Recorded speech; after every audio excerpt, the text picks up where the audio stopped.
Hello, it's Tom Donald from the London Contemporary School of Piano. I'm going to show you how to improvise on the legendary jazz tune, All the Things You Are. This is one of the more advanced, you could say, pieces, and it's a piece then, therefore, many piano students and jazz piano students probably struggle with, and it's seen as a bit of a marathon piece to improvise through. However, if there's a few things you put into consideration and you study and put some time into, you'll start to get the hang of this beautiful piece.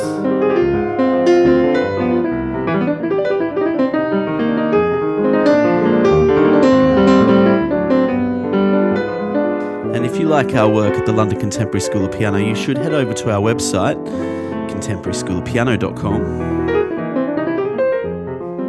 And we have a little gift for you. We have a special jazz 251 sheet. And if you're studying this piece of music, you really need to know your 251.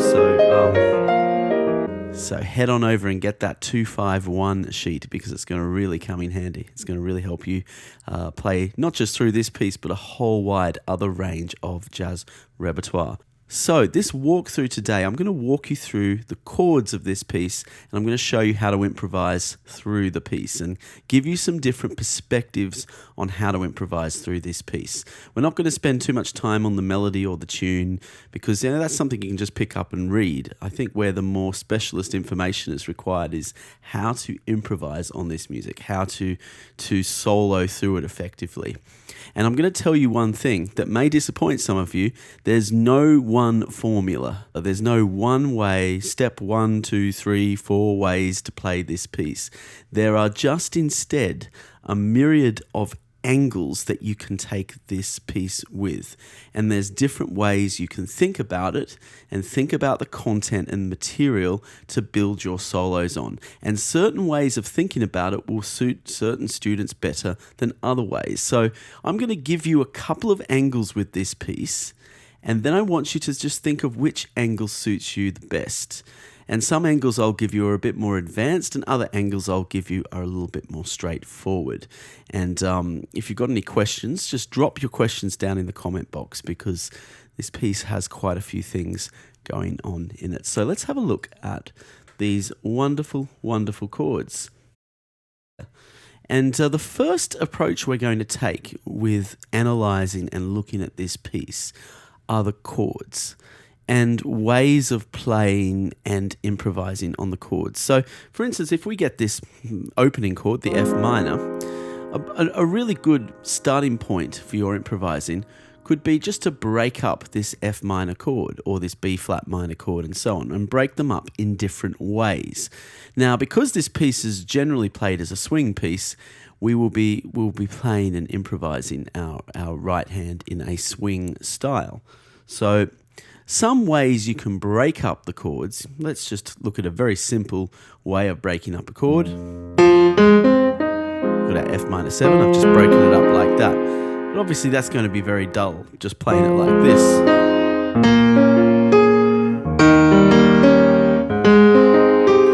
But for some of you, that just might be a really good start. However, let's look at some other ways of breaking up these chords and creating improvisations out of the chords. We could, for instance, start on the first inversion note of the chord. So it's F minor, we start on the A flat, and that brings us therefore to a nice minor ninth.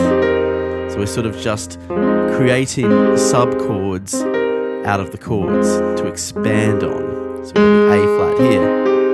So I could therefore then create patterns like this.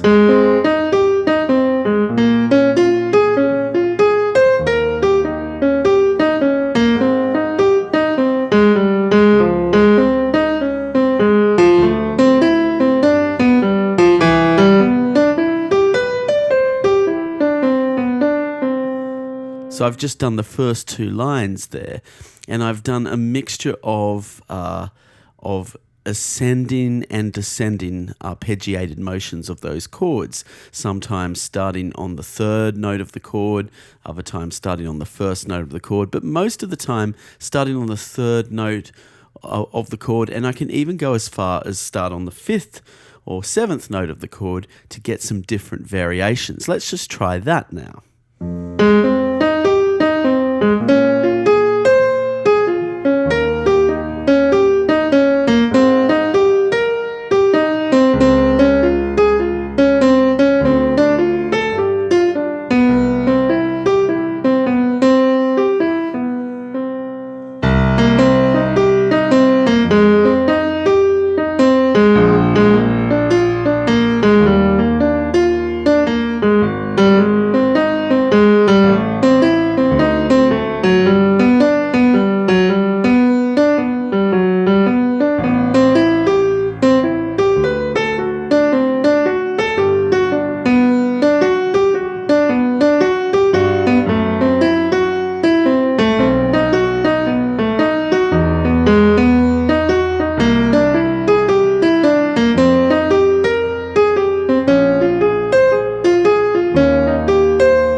So this is a useful practice technique for getting started playing pieces like this. And it also is a really good way to double check you know your chords.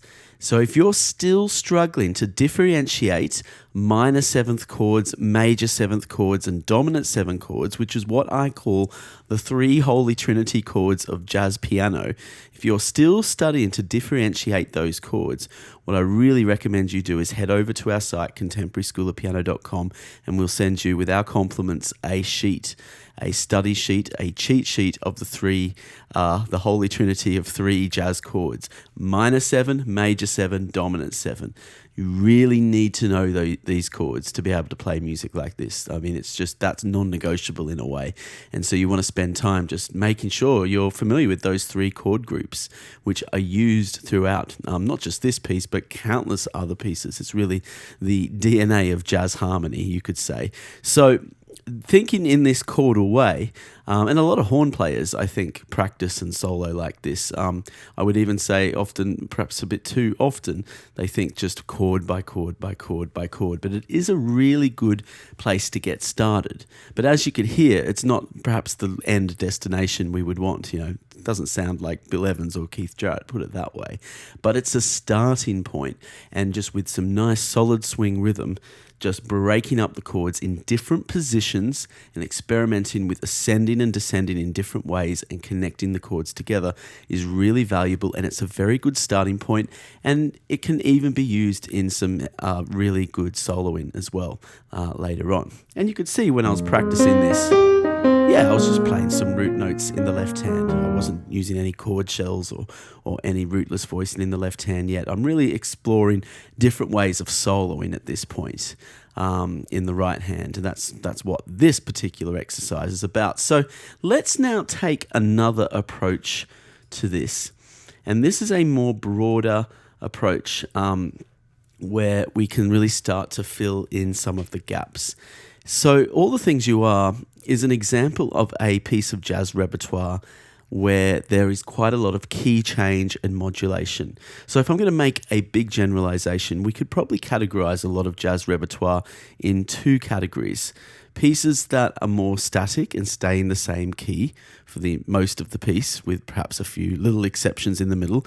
And for instance, a lot of blues pieces might fit that category. And then pieces that are less stable, they move around a little bit more and they modulate around a bit more.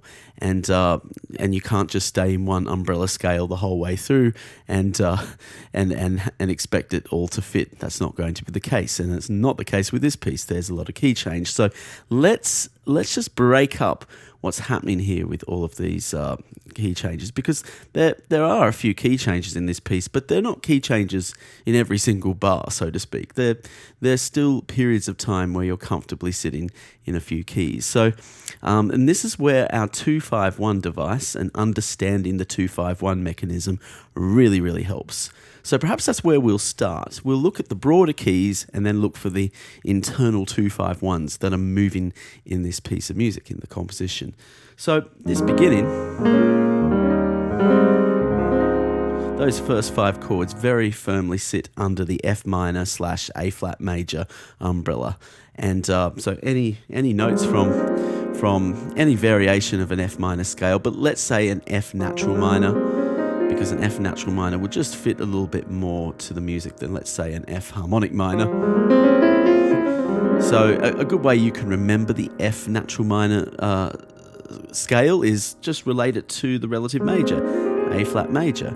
It's got exactly the same notes as its relative major, A flat major. So we can even think of this as A flat major, though it's still technically in F minor, but it's the same notes. So we're going to call the first 5 bars here F minor. We're in the key of F minor. And then this is where the 2-5-1 fun begins. We have a 2-5-1 here in the key of C major. So let's just write that in here. And then, beautifully, this piece moves to the minor dominant, C minor. I think that's what I love about this piece, that this constant movement of chords. It's a real pleasure to play for that reason. So here, it's almost like the beginning again, but it's the same thing happening in the key of C minor / E flat major. So again, the C natural minor, which the relative major is E flat major.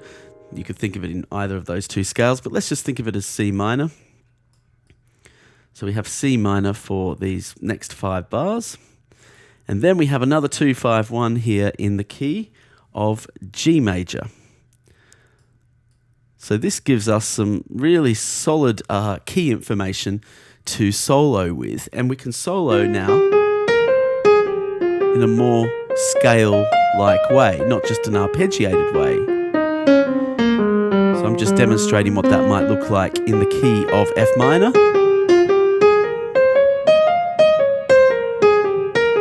And I can use some accents just to give the playing a bit more life and colour to it. And I'll put some chord shells in the left hand with my key changes. So I'm going to play halfway through to the key of G major, starting with the key of F minor at the beginning.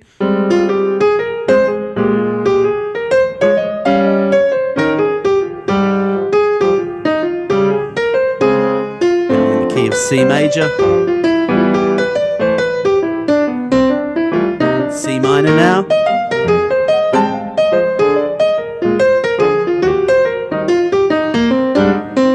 now I'm in the key of G major, stays in G major now for the 2-5-1, in the key of G major. Now we have a 2-5-1 in the key of E major. Goes back to F minor. So let's just do the rest of this analysis, and this will really help you, the rest of this analysis. So we've got G major again for the next 4 bars here. Then we have a 2-5-1 in the key of E major here. Now these chords might look slightly different, half diminished chords, flat and ninth chords. Don't let those semantics put you off, or let the excess theory sort of change the understanding you have of the broader theory. That bass note F sharp B E is enough to tell us that's a 2-5-1 in the key of E major. And jazz tends to have lots of other decorations taking place on top of the music, and then decorations on the decorations on the decorations, and that tends to put a lot of people off or confuse a lot of people. But don't let that confuse you. That's just the fun bit, just adding extra notes to our chords to get these beautiful voicings. So then here we have a C7 flat and 13, and that's a bit like playing a C7 chord with an A flat in it. And what's really nice about that is that A flat almost acts as like a super glue to take us back to the F minor. And so we have the F minor here, and so we're back in the key of the F minor. So we're going to call this bar a chord 5, because it's a dominant 7 chord leading us back into the home key, which is F minor. I guess you could say this piece is really still in F minor because it starts and ends in F minor. And it actually ends on a 2-5-1 in F minor. So there's your 2-5, and then your 1 for your repeat. So you've got F minor, C minor, G major, E major, and then a chord 5 leading us back to F minor. Now, I'll just give you a little bit of an improvisation tip where you can really get a bit naughty and have some fun. On this chord 5, the C7 here, flat and 13, you could basically play whatever you like, pretty much anything. And it will work because the dominant 7th is so obvious in sound that we can actually put so much pressure on the dominant 7 and dissonance and add decorations to it. So you can really go for it there and get almost quite experimental. I mean, it's only a bar, so there isn't that much time to play too much, but that's really a little section in the music, a little pocket in the music where you can just really go for it. Any risk you take is not really going to be a problem because the C7 will be able to handle it. It will be able to hold that dissonance. So give it all you've got, really test the boundaries there. And next thing, we're going to be in F minor anyway to resolve the piece.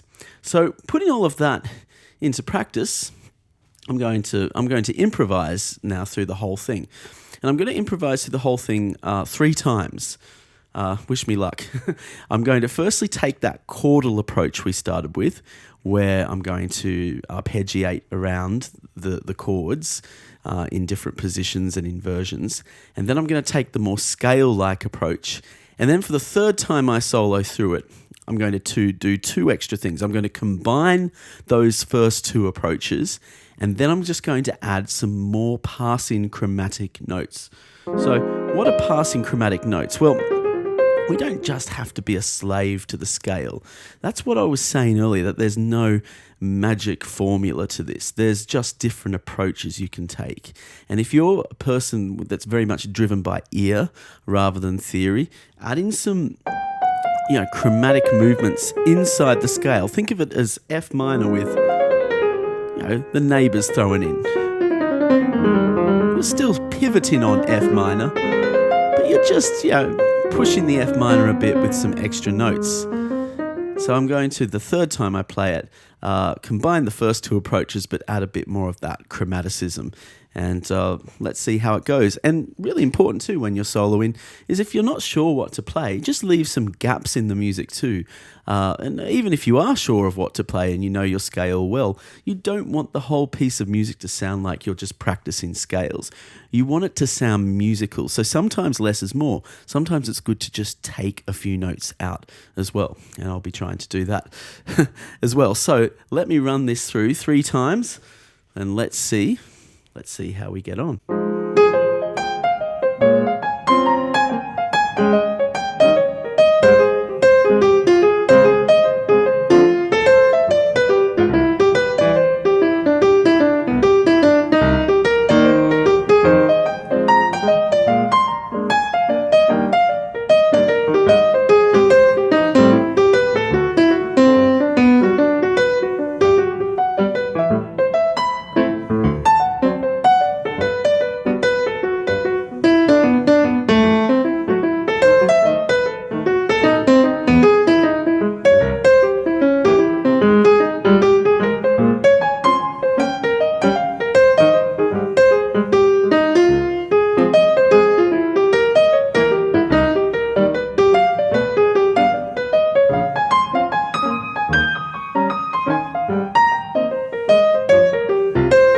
Second time.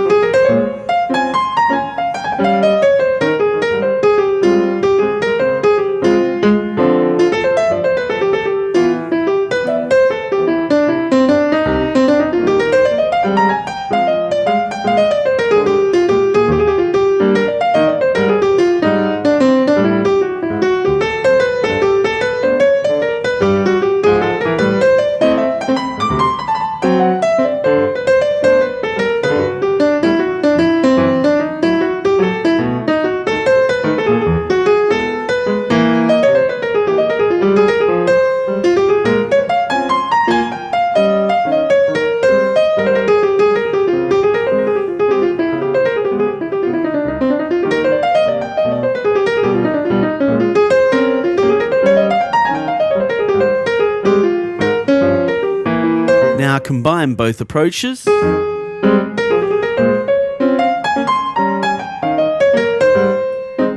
a little bit of less is more now.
Well, I hope you enjoyed today's tutorial, and remember, if you need to spend some more time practicing your 2-5-1s or really getting to grips with the chord systems in jazz piano, just head on over to our website, contemporaryschoolofpiano.com, and we'll gladly send over those materials to you. So the 2-5-1 exercise and the Holy Trinity of Jazz chord exercise I know will be a great help for your practice, as well as just marking through and analysing this piece. And I hope you continue to enjoy your jazz and piano musical journey. It's been lovely seeing you today, and I look forward to seeing you on more tutorials in the future. Take care. Bye-bye.